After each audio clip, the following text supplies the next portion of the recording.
از صدایت میبوسم تو را، صدایت که این همه گنجشک در دلم رها میکرد.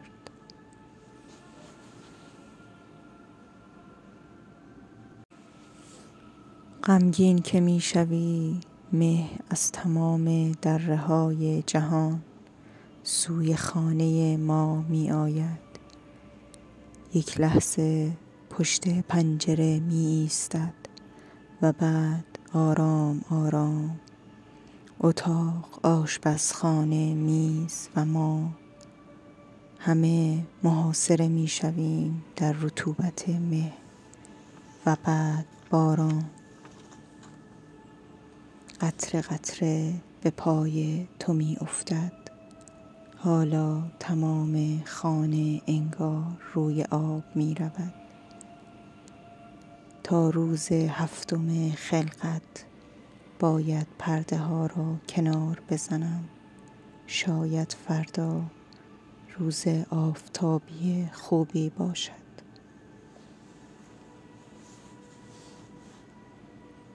دیگر نه آفتاب روی شانه های تو خواهد تابید، نه باد دست در موی دختران تو خواهد بود، نه باران روی چترهای کوچک فرداتان خواهد بارید.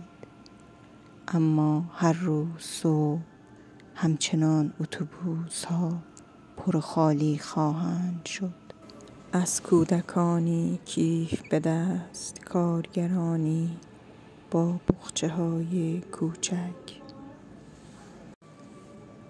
کارمندانی که کارت هایشان قرمز خواهد خورد و مادرانی که با زنبیل های لاغر خود از میدان میوه و تره بار به خانه باز خواهند گشت. بی آنکه تو به خانه‌ای که نداری برگردی و آفتاب حتی وقتی که دیگر تو نیستی خواهد تابید و باد همچنان که تو نیستی خواهد وزید. صدای تپانچه‌ات آیا در باد گم نخواهد شد؟ دیروز با صدای 6 گلوله که از خواب برخاستم دیدم که آفتاب روی درخت کوچک کاجی در پارک جنگلی سرخ حصار ایستاده است و می‌گرید. دیدم که آفتاب روی درخت کوچک کاجی در پارک جنگلی سرخ حصار ایستاده است و می‌گرید. گنجشک‌ها از لای برگ‌ها بیرون آمدند و 3 آفتابگردان جوان را دیدند با ساقه‌های نازک زخمی بر خاک. چقدر باید این آفتاب بگردد و این 3 شاخه چشم نگردانند؟ چقدر باید باران ببارد و این چترهای خسته بسته بماند؟ این ماه هم تمام خواهد شد.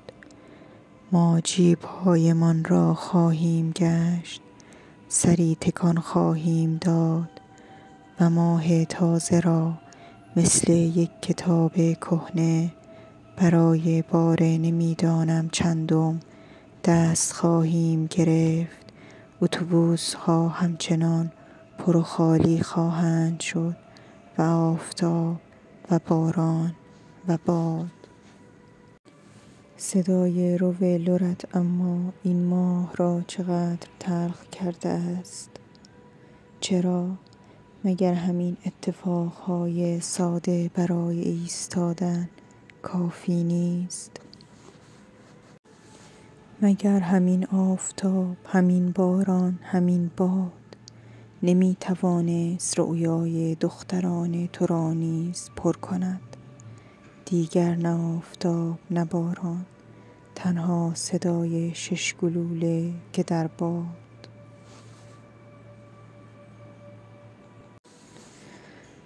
و بعد که باران درختها را شست، نگاه تو شفاف شد. خیال می کنم دوباره باید برگردیم. ما فقط زیر برگ‌های پاییزی، زیر نیمکت‌ها.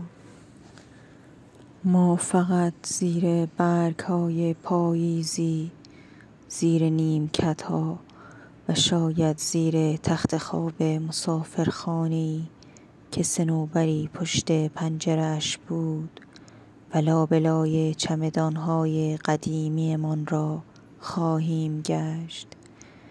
بله، می‌دانم هنوز هیچ کس نتوانسته است سر سوزنی از جامانده‌هایش را برگرداند و بعد باید می آمدیم زیر درختها که نگاه تو شفاف شد، می نشستیم و چای سفارش می دادیم. آدم‌هایی که زودتر از ما به اینجا رسیده بودند رد و نشانی از خود باقی گذاشتند. می‌دانم به هیچ نشانی نمی شود اعتماد کرد. بچه‌ها عنقریب از بازی خسته می شوند، لقمه هاشان را بر می دارند و به تماشای آب می روند. البته ما هم زود خسته شدیم. برای همین است که از نگاه جدی بچه‌ها به آب می ترسیم. 12 سالگی را کنار همین جاده می ایستانم. یک بسته صابون سرکف، یک شیشه روغن زیتون به دستش می دهم. مسافران دریا می ایستند. سر به سر فروشنده‌ای که آفتاب کلافش کرده است می گذارند. چیزی می خرند و یک لحظه شاد را در نگاه و لب‌های کودکی جا می گذارند و دور می شوند. و بعد که باران درختها را شست گفتم نباید برمی گشتیم، یعنی نمی توانیم برگردیم. ما برگشتنها را فقط می رویم، رفتیم.